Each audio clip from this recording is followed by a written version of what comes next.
Group 2 நீங்கள் வர்றவங்க நீங்கள் என்ன பண்ணுங்கன்னா நிறைய டெஸ்ட்டு வந்து குரூப் 2 நான் பாஸ் பண்ண முக்கியமாக வரும். ப்ரீவியஸ் இயர் நிறைய கொஷின்ஸ் பார்த்தது ஒன்று. அப்புறம் வந்து தமிழ்நாடு ரிலேட்டடான கொஷின்ஸை நமக்கு அதிகமாக கேட்பாங்க. தமிழ்நாடு ஜியாகிரஃபியாக இருக்கட்டும், தமிழ்நாடு எக்கானமியாக இருக்கட்டும், இதெல்லாம் வந்து 11th 12th அதிகமாக கவர் ஆகும். ஸோ அதெல்லாம் வந்து ஜிஎஸ்லாம் மோஸ்ட்லி 11th 12th என்ன கொடுத்தாங்களோ அதை படித்தேன். அப்புறம் பொலிட்டிக்கல் சயின்ஸு நம்மளுக்கு வந்து அரசியல் ரீதியாக, ஏன்னா தமிழ்நாடு அரசியல் ரீதியாக நம்ம வந்து படிக்கணும். டெவலப்மெண்ட் அட்மினிஸ்ட்ரேஷனுங்கிற போது தமிழ்நாடு அரசியல் ரீதியாக 11th 12th புக்ஸு, நம்மளை வந்து எத்திக்ஸ் புக்ஸு, ஸோ இதெல்லாம் வந்து நம்ம படிக்க வேண்டியது இருந்துச்சு. அதெல்லாம் நான் படித்தேன். அதுக்கப்புறம் பார்த்திங்கன்னா அப்புறம் வந்து அரசியலமைப்பு, அதாவது நம்ம லக்ஷ்மிகாந்தோட புக்ஸு அதை படித்தேன். இது ஃபுல்லாகவே படிக்கணும். இனிய வணக்கம். மறக்காம சப்ஸ்கிரைப் பண்ணுங்க, பக்கத்தில் இருக்க பெல் ஐகான் கிளிக் பண்ணுங்க. தேங்க்யூ. யூத் பேப்பர் நண்பர்களுக்கு வணக்கம். என்னோட பெயர் பீர்மா நுஸ்ரத். நான் வந்து இப்போ விழுப்புரம் மாவட்டம் மரக்காணம் ஊராட்சி ஒன்றியத்தில் ஊரக வளர்ச்சி மற்றும் பஞ்சாயத்து ராஜ் துறையில் நேர்முக உதவியாளராக நான் நடந்து முடிஞ்ச 2024 ஆண்டு நடந்து முடிஞ்ச குரூப் 2 எக்ஸாமினேஷனில் பாஸ் பண்ணி இப்போ வந்து நேர்முக உதவியாளராக பணிபுரிஞ்சு வந்துட்டு இருக்கேன். இந்த குரூப் 2 எக்ஸாமினேஷன் வந்து என்னோட முதல் முயற்சின்னு சொல்லலாம். குரூப் 2 வந்து முதல் அட்டம்ப்ட் தான் பாஸ் பண்ணேன். அதுக்கு முன்னாடி நம்ம வந்து எக்ஸாமினேஷன் கொடுத்தாலும் குரூப் 2 வந்து இதான் என்னோடய ஃபஸ்ட் அட்டம்ப்ட்டு. குரூப் 2 படிக்கும்போது பார்த்திங்கன்னா வந்து என்னோட குரூப் 2 ப்ரிலிம்ஸ் வந்து ரொம்ப கஷ்டமாக தான் இருந்துச்சு. ஒரு 200 மார்க்ஸுக்கு எங்களுக்கு ப்ரிலிம்ஸ் இருந்துச்சு. அதில் பார்த்திங்கன்னா 100 மார்க்ஸ் தமிழுமே, நமக்கு தமிழ் மட்டுமே 100 மார்க்ஸ், மற்றதெல்லாம் ஜிஎஸ் ப்ளஸ் வந்து மேக்ஸ் இருக்கும். இதில் வந்து தமிழுக்கு வந்து ரொம்ப இம்பார்ட்டன்ட் அப்படின்னு சொல்லும்போது எப்போவுமே எனக்கு தமிழ் ரொம்ப பிடிக்கும். தமிழ் நான் ஒரு விரும்பி தான் படித்த சப்ஜெக்ட் சொல்லுவேன். ஏன்னா நான் தமிழ் வழி கல்வியில் படித்ததுனால எனக்கு தமிழ் ரொம்ப பிடிக்கும். நான் வந்து 6ஆம் வகுப்புலேருந்து 10ஆம் வகுப்பு வரைக்கும் உள்ள தமிழ் புக்ஸு எல்லாமே விடாமல் படித்தேன். ஒரு லைன் கூட விடாமல் நான் வந்து படித்தேன். அப்புறம் வந்து பார்த்திங்கன்னா 11th 12th அப்படி தான். தமிழ் வந்து எது இம்பார்ட்டண்ட்டாக தோணுச்சு, ஏன்னா 11th 12th எல்லாமே நமக்கு இம்பார்ட்டன்ட் கிடையாது. சிலபஸ் ஓரியன்டாக என்ன இருக்கும் அப்படிங்கிறத பார்த்தா 11th 12th ஃபுல்லாக படித்தேன்னா 6th to 10th வரைக்கும் ஃபுல்லாக தமிழ் இலக்கணம் வந்து அதிகமாக கேட்பாங்க. அப்படிங்கிற போது நமக்கு வந்து தமிழை பொறுத்த வரைக்கும் ரொம்ப கஷ்டம்னு சொல்ல முடியாது, ஈஸியான கொஷின்ஸாக தான் இருக்கும். ஆனால் அந்த கொஷினே ரொம்ப ட்விஸ்டடாக இருக்கும், ட்விஸ்ட் பண்ணி கேட்பாங்க. நம்மளால் ஆன்சரை கண்டுபிடிக்க முடியாத அளவுக்கு தான் நமக்கு ட்விஸ்டடாக இருக்கும். அது வந்து ஒன்று ப்ரீவியஸ் பாதி கொஷின்ஸ் வந்து எனக்கு என்னென்னு பார்த்தீங்கன்னா தமிழ் வந்து ப்ரீவியஸ் கொஷின்லேருந்து வந்துச்சு. அதுலேயே எனக்கு மார்க்ஸ் ஒரு 10 மார்க் கிட்ட போயிடுச்சு. ஆனாலுமே மற்ற ஜிஎஸ்ஸை வந்து நான் ஈக்குவல் பண்ணதுனால என்னால் ப்ரிலிம்ஸ் வந்து கிளியர் பண்ண முடிஞ்சிச்சு. ஆனால் என்ன சொல்கிறேன்னா தமிழ்ங்கிறது நம்ம எப்படி படிக்கணும் அப்படின்னா, என்னை பொறுத்த வரைக்கும் நான் எல்லாமே தமிழ் படிக்கணும்னு சொல்லுவேன். இதுதான் அப்படின்னு கிடையாது. ஏன்னா தமிழை பொறுத்த வரைக்கும் நம்ம எல்லாருமே மோஸ்ட்லி தமிழ் மீடியத்துலேருந்து படித்த பசங்க தான் நம்ம தமிழ்நாட்டு தேர்வாணையத்துலேருந்து நம்ம தேர்ந்தெடுக்கப்படுறோம். தமிழ் கண்டிப்பாக நம்ம வந்து கட்டாயமாக படிக்கணும் அப்படிங்கிறத இப்போ வந்து கட்டாயமாக்கிட்டாங்க. தமிழ் வழி கல்வியில் வரவங்களுக்கு அது வந்து ஒரு ஈஸியாக தான் இருக்கும். என்னென்னா அந்த ட்விஸ்டடாக கேட்குறதுனால நம்ம ப்ரீவியஸ் இயர் கொஷினை எடுத்து கம்பேர் பண்ணணும். தமிழில் எப்படிலாம் கேட்டிருக்காங்க அப்படிங்கிறத நம்ம எடுத்து பார்த்து அப்படி தான் நான் படித்தேன். என்னோடய குரூப் 2 வந்து நான் ப்ரீவியஸ் இயர் கொஷினை பார்த்து தமிழ் எப்படி கேட்டிருக்காங்க அப்படிங்கிறத பார்த்தோம். அப்புறமா ஸ்கூல் புக்ஸ் ஃபுல்லாகவே படித்தோம். அதுக்கப்புறம் வந்து பார்த்திங்கன்னா இதுதான் தமிழ் என்னோடய ஜேர்னி. தமிழில் 100 மார்க்ஸு. அதுக்கப்புறம் வந்து ஃபுல்லாகவே ஜிஎஸ்ஸை பொறுத்த வரைக்கும் பார்த்திங்கன்னா ஒரு 75 மார்க் வந்து ஜிஎஸ்ங்கிற போது என்ன படிக்கணும்னே நமக்கு தெரியாது. ஜிஎஸ் வந்து ஃபுல்லாகவே நிறைய இருக்கும். 75 மார்க் தான், ஆனால் நமக்கு சப்ஜெக்ட் ஜாஸ்தியாக இருக்கும். தமிழ்நாடு டெவலப்மெண்ட் அண்ட் அட்மினிஸ்ட்ரேஷன் நமக்கு இருக்கும், யூனிட் 8. அப்புறம் வந்து சோஷியல் டெவலப்மெண்ட், அப்புறம் நம்மளோட சொசைட்டி பற்றி, தமிழ் சொசைட்டி பற்றி, இதெல்லாம் பற்றி அதிகமாக நம்ம படிக்கணும்.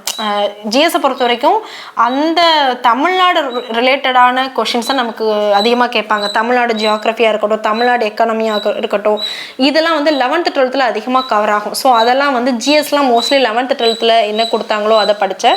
அப்புறம் பொலிட்டிக்கல் சயின்ஸு நம்மளுக்கு வந்து அரசியல் ரீதியாக, ஏன்னா தமிழ்நாடு அரசியல் ரீதியாக நம்ம வந்து படிக்கணும். டெவலப்மெண்ட் அட்மினிஸ்ட்ரேஷனுங்கிற போது தமிழ்நாடு அரசியல் ரீதியாக 11th 12th புக்ஸு, நம்மளை வந்து எத்திக்ஸ் புக்ஸு, ஸோ இதெல்லாம் வந்து நம்ம படிக்க வேண்டியது இருந்துச்சு. அதெல்லாம் நான் படித்தேன். அதுக்கப்புறம் பார்த்திங்கன்னா அப்புறம் வந்து அரசியலமைப்பு, அதாவது நம்ம லக்ஷ்மிகாந்தோட புக்ஸு அதை படித்தேன். இது ஃபுல்லாகவே படிக்கணும். நம்ம இதில் மட்டும் எக்ஸ்கியூஸ் சொல்லவே கூடாது. ஏன்னா நமக்கு ஒரு மார்க்ஸில் கூட நமக்கு வந்து மிஸ் ஆகும். அதனால் எப்போவுமே படிப்பில் பொறுத்த வரைக்கும் மற்ற சப்ஜெக்ட் எல்லாமே நம்ம வந்து எக்ஸ்கியூஸ் பண்ணக்கூடாது. அதே மாதிரி சயின்ஸுமே வந்து ரொம்ப கஷ்டமாக இருக்கும். ஃப்ரெண்ட்ஸ்லாம் அழுவாங்க, சயின்ஸ் எப்படி இவ்வளோ தூரம். ஆனால் நான் எது கேட்டாலும் ஆன்சர் பண்ணுவேன். அது எனக்கு ஏதோ ஒன்று படித்தது என் மைண்டில் போய் இருக்கும். ஃப்ரெண்ட்ஸ்லாம் வந்து என்னை கிண்டல் பண்ணுவாங்க, எப்படி உனக்கு ஞாபகம் இருக்குது அப்படின்னு சொல்லிட்டு. அது வந்து சயின்ஸ் வந்து எப்படின்னா எதுவுமே வந்து ஒரு ஜிகே ஓரியன்டாக தான் நான் படிப்பேன். இதுக்கு வந்து ஒருத்தங்க இப்போ நம்ம கிட்ட கொஷின் கேட்குறாங்க, இதுக்கு நம்ம ஆன்சர் பண்ணணும் அப்படின்னு நான் மைண்டில் எப்பவுமே ஸ்டோர் பண்ணி வைப்பேன். அதனால் கொஷின் கேட்டாலும் டக்கு நம்ம ஆன்சர் பண்ணுற மாதிரி எப்பவுமே ரெடியாக இருக்கணும் அப்படிங்கிறதுனால நான் வந்து அதை ஒரு விருப்பத்தோடு தான் படிப்பேன். சயின்ஸுமே 6 to 10th வரைக்கும் அப்படியே ஃபுல்லாக ரீட் பண்ணி ஃபுல்லாகவே ஒரு இன்ட்ரெஸ்ட்டோடு படித்தது தான். ஒரு மனிதருடைய உடல் இயக்கமாக இருந்தாலும் சரி, எதுவாக இருந்தாலும் சரி, அதெல்லாம் படிக்க முன்னாடி கஷ்டமாக இருக்கும் 12th வரைக்கும் படிக்கும்போது ஸ்கூல் டைமில். ஆனால் ஒன்ஸ் இந்த காம்படிட்டிவ் எக்ஸாம் வந்தால் நம்ம வந்து எக்ஸ்கியூஸ் சொல்லவே முடியாது. ஏன்னா நமக்கு வேலைங்கிறது முக்கியம், வேலை வேணும். அதனால் நம்ம எவ்வளோ லெவல் வேணாலும் நம்ம படித்து தான் ஆகணும், வேறு வழி கிடையாது. அதனால் நம்ம வந்து அதை படித்தாகணுங்கிறதுக்காக நான் அதை படித்தேன். அதுக்கப்புறம் சயின்ஸை பொறுத்த வரைக்கும் இதுதான். ஹிஸ்ட்ரி, அப்புறம் economy 11th 12th books, 6 to 11th 12th books அது படித்தேன். அதெல்லாம் வந்து இன்ட்ரெஸ்டிங்காக இருந்துச்சு, ஈஸியாக தான் இருந்துச்சு. என்னால் மேக்ஸ் மட்டும் ஒழுங்காக அட்டன் பண்ண முடியல. ஏன்னா மேக்ஸுங்கிறது எனக்கு ரொம்ப டஃப்பான ஒரு சப்ஜெக்ட்னு சொல்லலாம். என்னால் நான் 25 மார்க்ஸ் அட்டன் பண்ணவே இல்லை. அட்டன் பண்ணால் தான் நான் ப்ரிலிம்ஸ் கிளியர் பண்ணேன். ஆனால் என்ன மேக்ஸ் கொஞ்சம் நல்லா போட்டிருந்தேன், இதுக்கு முன்னாடி நிறைய எக்ஸாம் கிளியர் பண்ணியிருக்கலாமோ அப்படின்னு ஒரு ஏக்கம் இருக்கும். அது வந்து எனக்கு கஷ்டமாக தான் இருக்கும். ஆனால் நான் மற்ற ஆஸ்பிரண்ட்ஸுக்கு என்ன சொல்லுவேன்னா, உங்களுக்கு வந்து மேக்ஸு வரலனாலும் அதை வந்து ட்ரை பண்ணி கஷ்டப்பட்டாது ஒரு 25 மார்க்கில் ஒரு 20 மார்க்ஸ் ஒரு 15 மார்க்ஸாவது போட ட்ரை பண்ணுங்க. ஏன்னா அது போட்டால் இன்னுமே உங்களுக்கு மார்க்ஸ் அதிகமாக வரும் அப்படின்னு நான் சொல்லுவேன். இதுதான் வந்து எனக்கு குரூப் 2A நான் படித்தது. ப்ரீவியஸ் இயர் கொஷின்ஸ், அப்புறம் ஃப்ரெண்ட்ஸ் நிறைய பேர் வந்து நிறைய இன்ஸ்டியூட் கொஷின்ஸ்லாம் அனுப்புவாங்க, அதெல்லாம் வந்து போட்டு பார்க்குறது, ப்ரீவியஸ் இயர் கொஷின்ஸ் போட்டு பார்க்குறது. நிறைய கொஷின்ஸ் ட்ரை பண்ணுங்கள். நல்லா படித்தாலுமே கொஸ்டின்ஸ் நம்ம தப்பு பண்ண தான் நிறைய விஷயம் நம்ம கற்றுக்க முடியும். அதுதான் வந்து கிளியர் பண்ண உங்களுக்கு உறுதுணையாக இருக்கும்னு நான் நினைக்கிறேன். குரூப் 2A நான் பாஸ் பண்ண முக்கியமாக கவரம் ப்ரீவியஸ் இயர் நிறைய கொஷின்ஸ் பார்த்தது ஒன்று. அப்புறம் வந்து புக்ஸை வந்து சிலபஸ் ஓரியன்டாக படித்தது. முக்கியமாக சொசைட்டி, தமிழ்நாடு டெவலப்மெண்ட் அட்மினிஸ்ட்ரேஷன், இதில் நிறைய நான் இம்பார்ட்டன்ஸ் கொடுப்பேன். ஸோ இது வந்து ரொம்ப ரொம்ப முக்கியமான ஒரு சப்ஜெக்ட்டு. நம்ம எது படித்தாலும் படிக்கலாலும் இதிலேருந்து அதிகமான கொஷின்ஸ் நமக்கு வந்து வரும். தமிழ்நாடு பொறுத்த வரைக்கும் டெவலப்மெண்ட் அட்மினிஸ்ட்ரேஷன், தமிழ்நாடு சொசைட்டி, சங்ககாலம், இதெல்லாம் வந்து நம்ம அதிகமாக நம்ம நிறைய தமிழ் ஓரியன்டாக நம்ம நிறைய தெரிஞ்சுக்கணும். மற்ற சப்ஜெக்ட் எப்படியோ அது இல்லாமல் தமிழ்நாடு ரிலேட்டட் ஓரியன்டாக நீங்கள் நம்ம இந்தியா ரிலேட்டடாக படிக்கிறத விட தமிழ்நாடு சிவில் சர்வீஸ் எக்ஸாமினேஷனுக்கு தமிழ்நாடு ரிலேட்டடாக நிறைய ப்ராஜெக்ட்ஸ் என்ன போகுது, தமிழ்நாடு ப்ராஜெக்ட்ஸ் என்ன போகுது அப்படிங்கிறதெல்லாம் நம்ம நிறைய படிக்கணும். ப்ராஜெக்ட்ஸு, நியூஸ் பேப்பர்ஸ் படிக்கணும். முக்கியமாக வந்து கவர்மெண்ட் என்னென்ன ஸ்கீம்ஸ் திட்டங்கள் கொண்டு வராங்க, திட்டங்கள்லாம் நம்ம வந்து அப்படியே டிப்ஸு ஃபிங்கர் டிப்ஸில் வச்சுக்கணும். மூவலூர் ராமாமிர்தம் திட்டமா, இல்லைன்னா வந்து எந்த திட்டம், பெண்களுக்காக நிறைய திட்டங்கள் இருக்குது. திட்டங்கள்லாம் நம்ம வந்து படிக்கணும். ஆனால் ஒரு திட்டத்துக்கும் இன்னொரு திட்டத்துக்கும் மோஸ்ட்லி வந்து ஈக்குவலாக இருக்கிற மாதிரி இருக்கும், ரொம்ப குழப்பம்.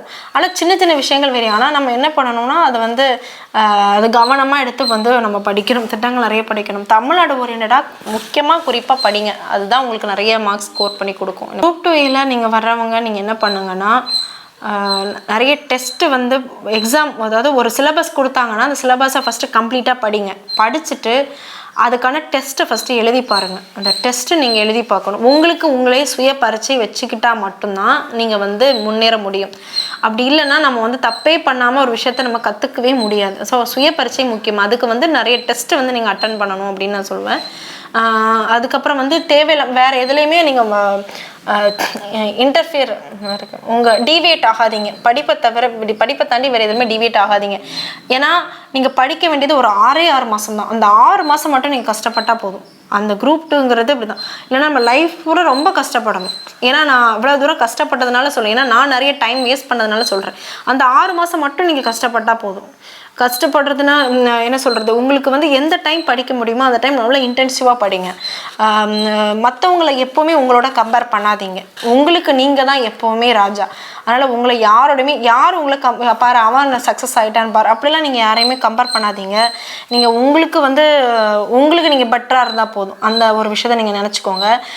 அப்புறம் வந்து உங்களால் இன்றைக்கி கற்றுக்க முடியலையா, பரவாயில்ல, அடிப்பட்டு இன்றைக்கி கொஞ்சம் கற்றுக்கிட்டாலும் போதும், நாளைக்கு இதை விட கொஞ்சம் நல்லா கற்றுக்கோங்க. அப்படி கற்றுக்கணும் கற்றுக்கணும்னு நினைக்கிறேன்.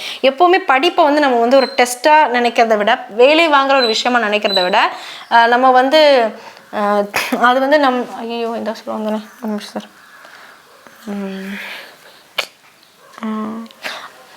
டெஸ்ட், அதாவது படிப்புங்கிறது ஒரு லேர்னிங்காக நினைங்க. ஒரு விஷயத்த நம்ம கற்றுக்குறோம்.